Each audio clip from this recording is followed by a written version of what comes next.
Shalom Adonai, Yeshua HaMashiach, Lechem, Yeshua HaMashiach. Que Deus abençoe a todos, para a glória do nome do Senhor. Estamos aqui, querido, para fazermos mais uma live, onde nós estamos numa série de estudos sobre dízimos, se dízimo é dinheiro, se dízimo não é dinheiro, o que é dízimo, o que significa a palavra dízimo. E hoje vamos fazer um vídeo final, completando essa série de estudos e conversar um pouquinho também com os comentaristas do Facebook, os facebookanos, que não apresentam nenhuma live de refutação, não apresentam nenhum versículo, se escondem atrás dos ataques religiosos, né? Porque a melhor arma sempre é o ataque. Mas eu lancei um desafio e estou esperando as pessoas que criticam, os que pregam contra a má utilização dessa medida chamada dízimo, que significa a 10ª parte. É só uma medida que é colocada sobre, querido, o fruto da terra e a pecuária. Nem da caça, nem da pesca, nem de salário nenhum era dizimado dentro do contexto da Bíblia que você carrega.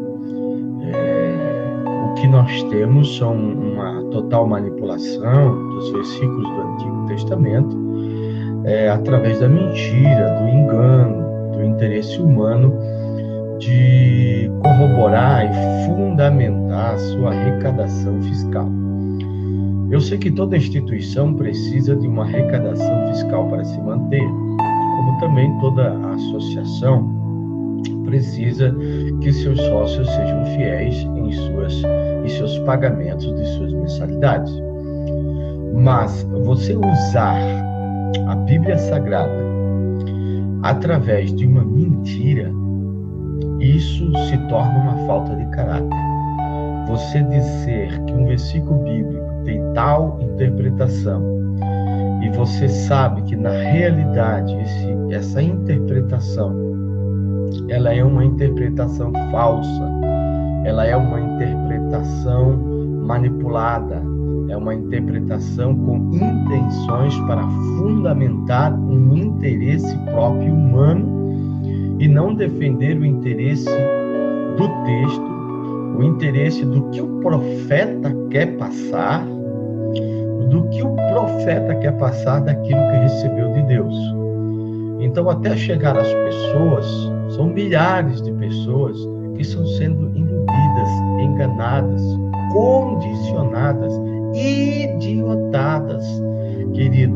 Por quê? Porque são vítimas de espertalhões da fé, de manipuladores que não querem largar o osso, porque o osso é gostoso, o osso da ostentação, esse osso é tão gostoso que lhe dá o prazer de andar de avião, de barcos, de ter mansão, e ainda tem a hipocrisia, tem a coragem, a cara deslavada de pregar sobre igualdade social. Jesus pregava sobre igualdade social, mas ele descia ao mesmo nível, querido, para mostrar o que é igualdade social e não você usar um falso amor, uma falsa lágrima, uma falsa palavra para você construir um império financeiro e se tornar um mercenário e um alimentador, querido, do povo, através do engano, se alimentando da fé e da comercialização da fé dessas pessoas. Vamos recapitular um pouquinho do que nós aprendemos nos outros estudos. Nós aprendemos, querido, que a unidade dízimo, ela é uma medida que ela é colocada sobre, querido, a pecuária, sobre o fruto da terra, mas nós vamos aprender que não só isso. Toda vez que você vê a palavra dízimo dentro do Antigo Testamento, não quer dizer que isso é um mandamento. Por quê? Porque a palavra dízimo é uma medida. a qual se usa essa medida sobre coisas. E essas coisas nunca foram dinheiro dentro da Bíblia Sagrada. Nós podemos ver em Ezequiel 45 e 14, meu querido, que diz assim: a porção prescrita de azeite, medida pelo pote, é de 1 dízimo, maaser, ou 1/10, de pote de cada tonel, a qual consiste de 10 potes, ou 1 barril, pois 10 potes equivalem a 1 barril. Ezequiel 45, versículo 14. A palavra dízimo em hebraico significa maaser. Em si significa 1/10, mas não implica em mandamento, tá? Porque aqui você vê que é uma medida e não é um mandamento. Nós também vimos que essa medida também foi colocada dentro de uma cobrança fiscal, dentro de um imposto civil. Veja o que está escrito em 1 Samuel, capítulo 8, versículo 11, versículo 15 e versículo 17 ao 18. Samuel adverte ao povo sobre eles ter um rei. Este será o costume do rei, se houver de reinar sobre vocês. O que ele vai fazer, esse rei?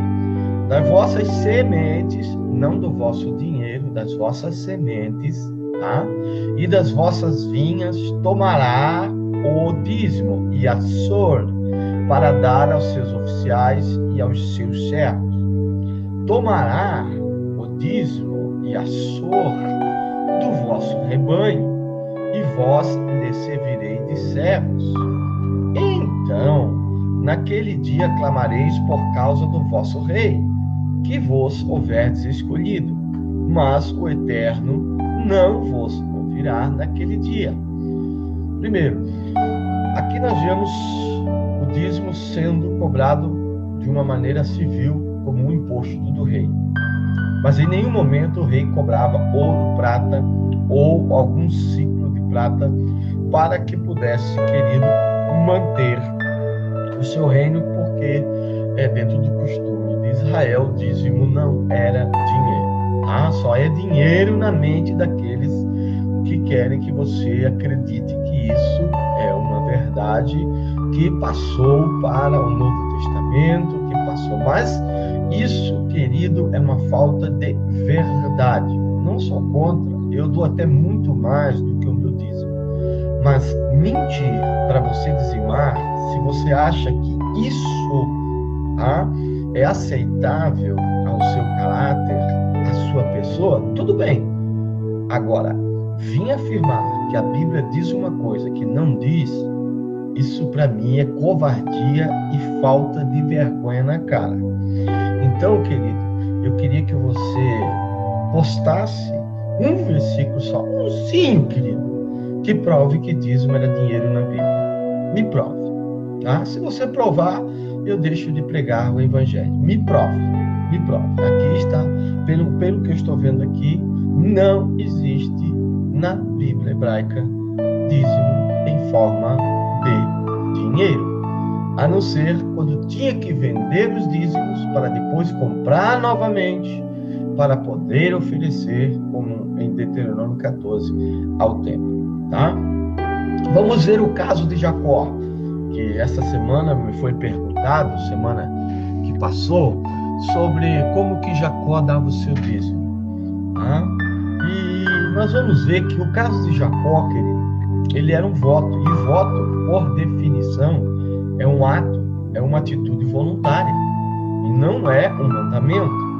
Então, quem toma por primícia e fundamento Jacó para defender que um fiel precisa dar o seu dízimo, no mínimo é uma pessoa ignorante que não merecia o cargo de líder que tem, porque não sabe interpretar a Bíblia.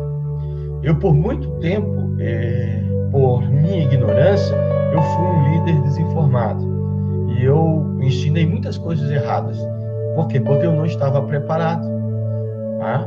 Ou, se eu estivesse preparado, eu estava praticamente sendo marionete na mão de lideranças tendenciosas que queriam que eu seguisse os seus estatutos, tá?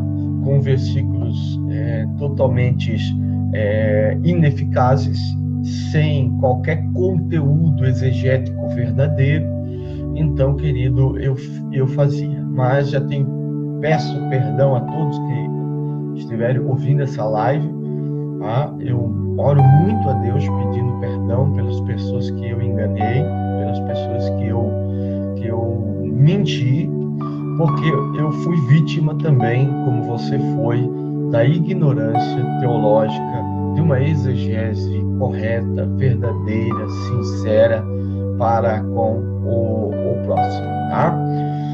Diz assim em Gênesis 28, 20 e 22, e Jacó fez um voto, dizendo: se o Senhor for comigo e me guardar nessa viagem que faço, e me der pão para comer, veste para vestir, e eu em paz tornar a casa de meu pai, o Eterno me será por Senhor.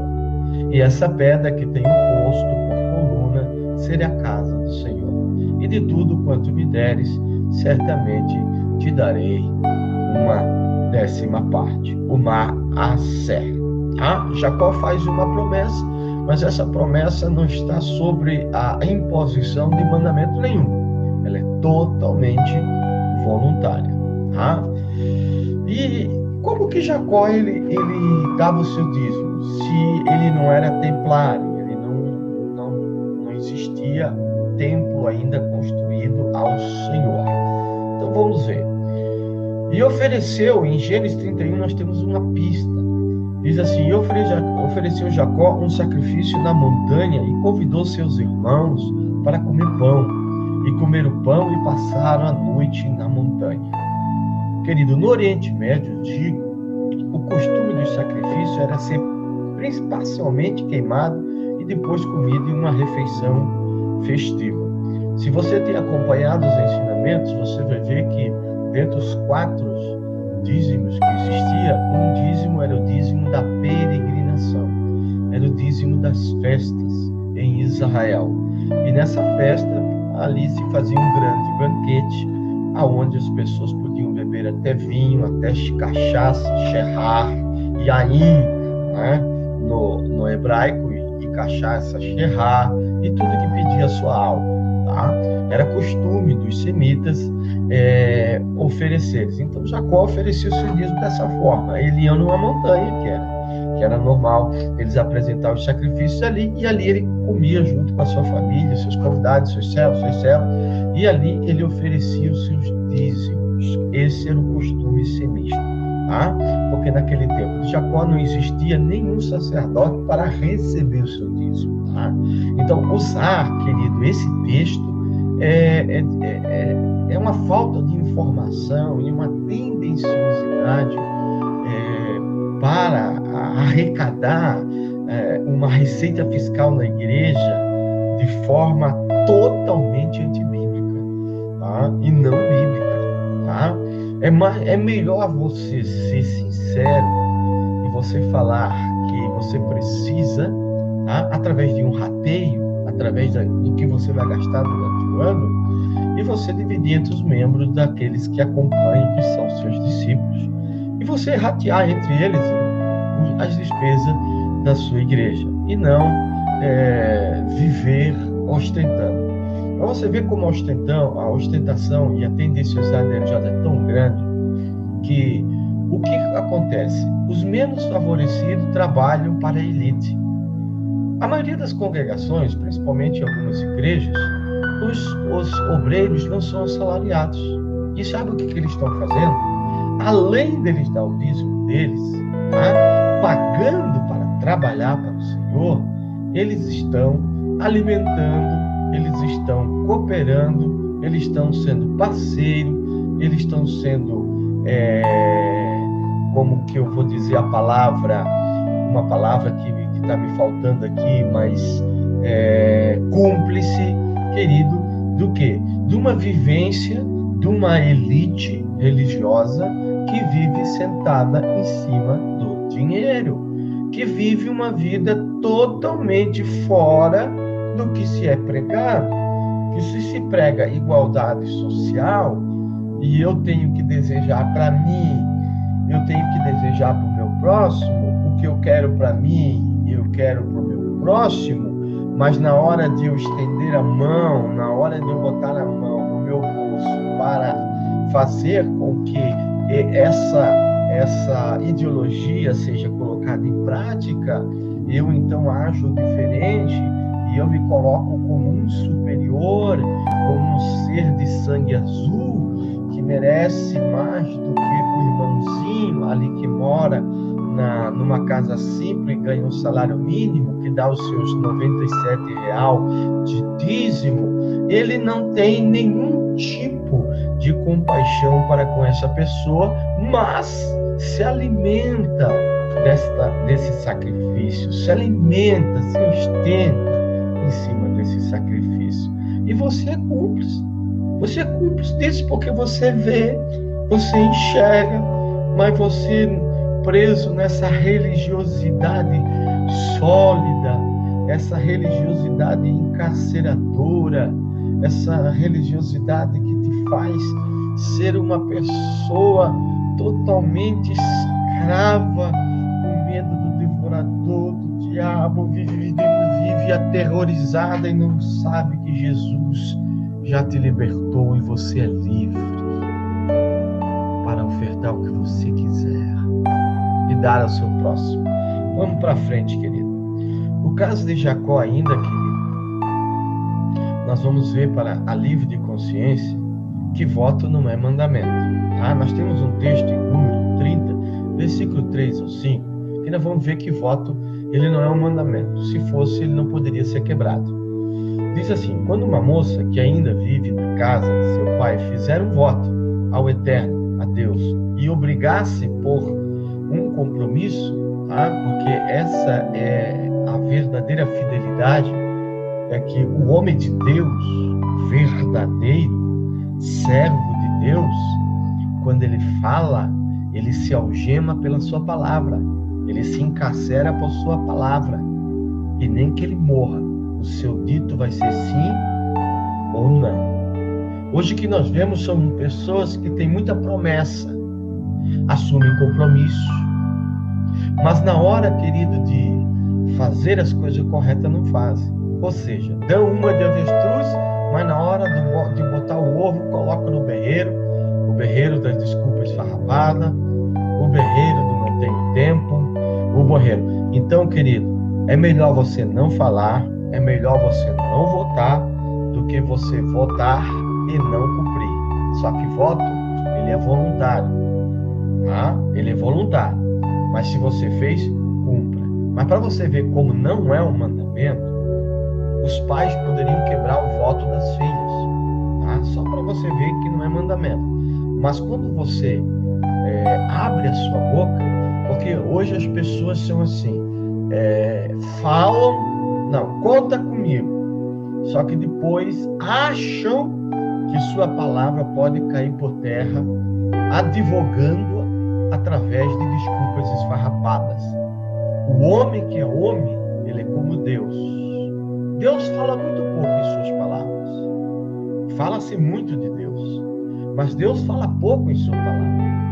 Quem fala é o homem, porque quando Deus fala, sua palavra se torna uma lei. E quando a palavra de Deus se torna uma lei, ele não volta atrás.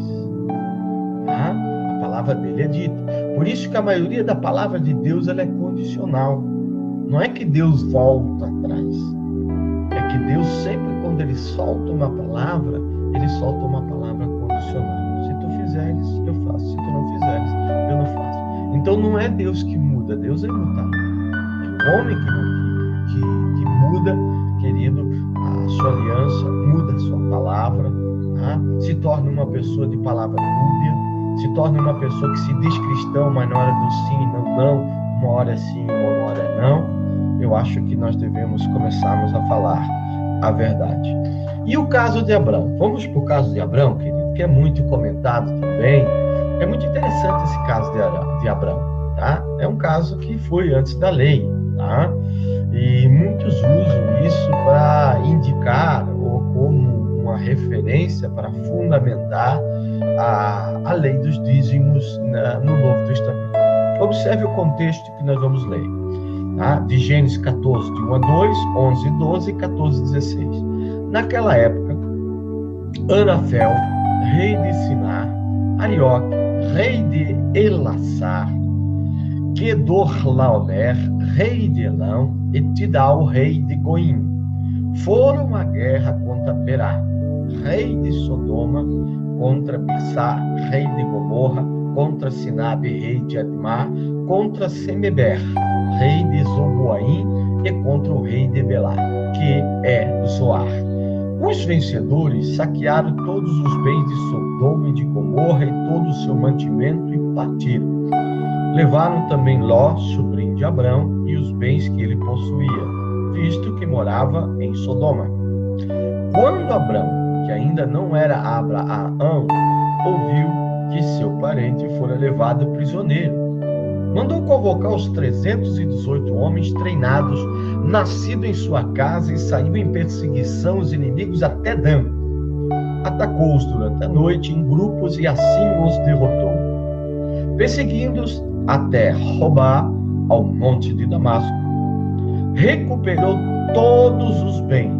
Veja bem, Abrão recuperou todos os bens e trouxe de volta seu parente Ló, com tudo que possuía, juntamente com as mulheres, o restante dos prisioneiros. Tá? Quando nós vamos olhar para o contexto, esse é o problema. As pessoas pegam um versículo isolado, formam uma doutrina, se esquecem do contexto, porque eles querem ter pretexto para corroborar para a sua heresia. O que aconteceu aqui nesse contexto? Preste atenção. Houve uma guerra dos reis mesopotâmios contra os reis cananeus. Os agressores levaram Ló, que foi o grande erro deles, cativo, e todos os bens dos derrotados. Abrão, ouvindo isso, foi com seus homens, derrotou os agressores e recuperou os bens de todos, não só de Ló, de todos aqueles que tinham sido despojados. O contexto aqui, querido, não é de dinheiro. Aqui tem ouro, tem prata, mas são espólios de guerra. E não renda de salário de alguém. Se você não sabe o que é espólio de guerra, estude. Os bens recuperados não pertenciam a Abrão. Vou dizer mais uma vez. Os bens recuperados não pertenciam a Abrão. Como você acredita que se ele deu o dízimo, então ele deu o dízimo daquele primeiro que não era seu. E segundo, ele deu uma vez só. Mas nós vamos ver mais na frente que não é bem assim. Os bens foram recuperados e os cananeus foram ali, então, querido, recuperados seus bens. Novamente, aqui trata-se de um caso esporádico, único e voluntário. E não é um mandamento, nem para mim e nem para você. Se você quer tomar como, que assim seja. A escolha é sua. Você é livre. E a mais, o texto de Abrão há uma falsificação muito tendenciosa, uma falsificação de tradução dos escribas, tá? Muito covarde, que foi passada para a nossa tradução aportuguesada.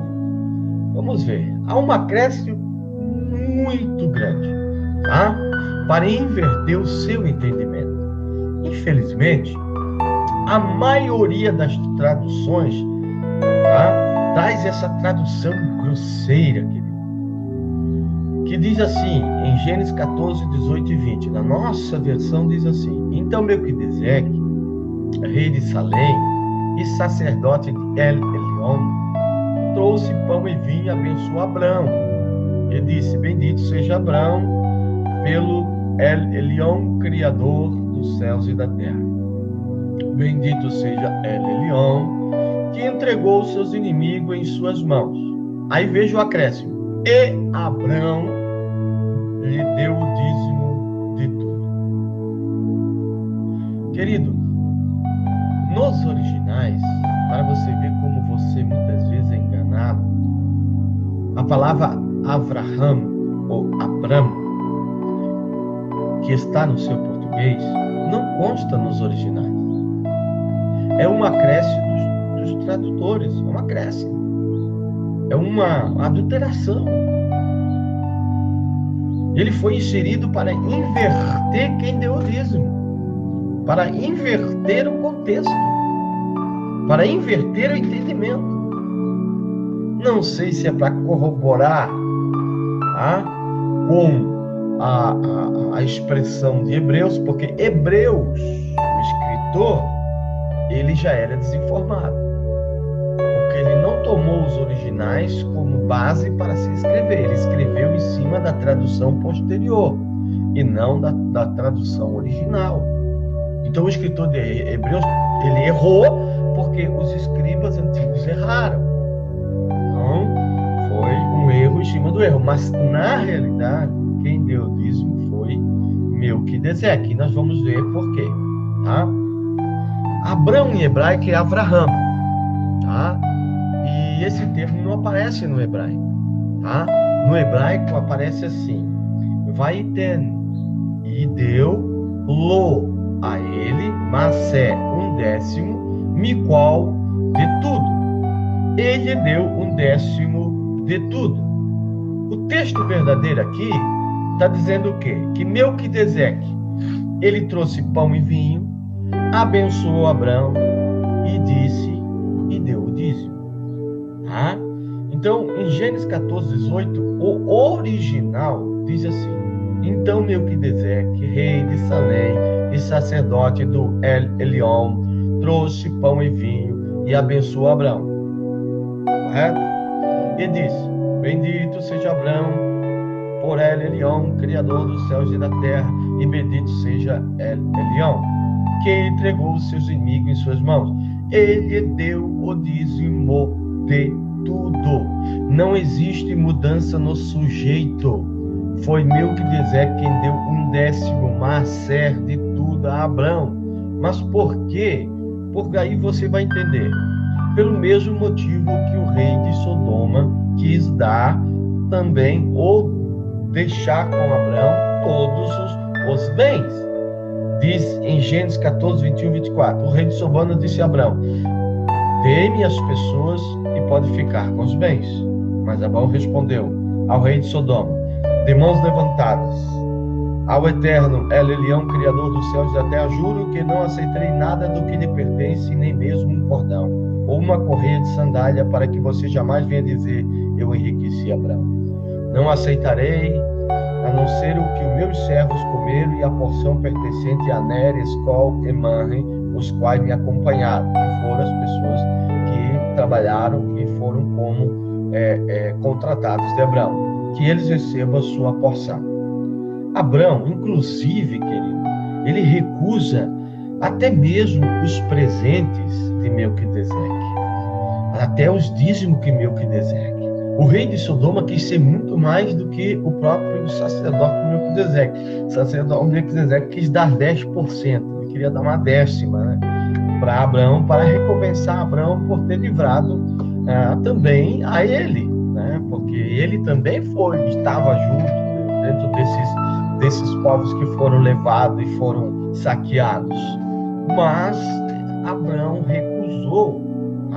A única coisa que Abrão aceitou de Melquisedeque, rei de Sodoma, querido, foi a refeição, que é o pão e o vinho.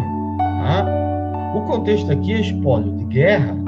Pelo texto original, Melquisedeque é que deu 10ª parte. Mesmo que tivesse sido Abrão, vamos colocar que se tivesse sido Abrão, vamos fazer uma suposição aqui. Foi Abrão então que deu o dízimo. Não há nada nesse texto, nada, que indique que o ato não tenha sido voluntário. Não tem nada, tá? Vamos agora fazer, querido, a nossa recapitulação, de um todo, tá? Nós sabemos que a cobrança de dízimo aparece na Bíblia até como imposto civil, e é uma medida que é colocada sobre o quê? A pecuária e sobre o fruto da terra, Ezé Fini. No caso de Jacó, trata-se de um voto voluntário e provavelmente foi comida em refeição festiva, conforme o costume do Oriente Médio antigo. A história de Abraão há uma falsificação nas traduções e nós sabemos que foi Melquisedeque e não Abraão quem entregou, tá? O Maaser. Novamente, o contexto é outro: espólios de guerra e uma ação totalmente voluntária, tanto da parte de Melquisedeque, do rei de Salém, do rei das terras de Canaã ali, tá?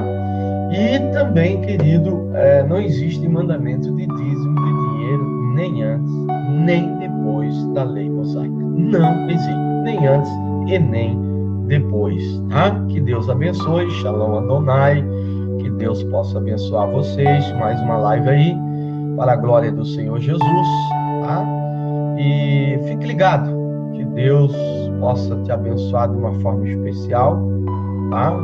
E que você não venha usar de forma indevida, que você não venha ser mais um tendencioso, que venha traduzir a Bíblia segundo a tua razão, segundo aquilo que vai se associar à maioria, porque a maioria sempre está errada. É a minoria que sempre está certa. Jesus chegou e a maioria se achava e mataram Jesus. Eu sou criticado, sou chamado de louco, mas eu sou louco pela verdade das Escrituras. Se eu estiver errado, querido, estou aberto para um debate, estou aqui e desafio você a colocar versículos que comprovem que dízimo é dinheiro. E vou falar mais uma vez: não existe na Bíblia um versículo que comprove que dízimo é dinheiro. Nem no Novo Testamento. O Novo Testamento fala de cominho, endro e hortelã.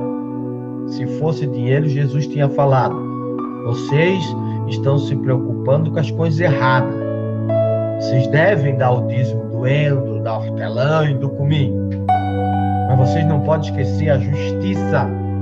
E a justiça me torna justo a ponto de não deturpar as Escrituras, a ponto de querer ser verdadeiros com aqueles que merecem, que é o povo que está sendo enganado e iludido.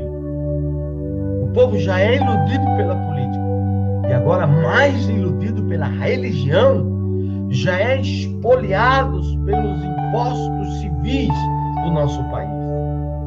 E agora é mais espoliado ainda, é mais ainda, querido, explorado pela religião.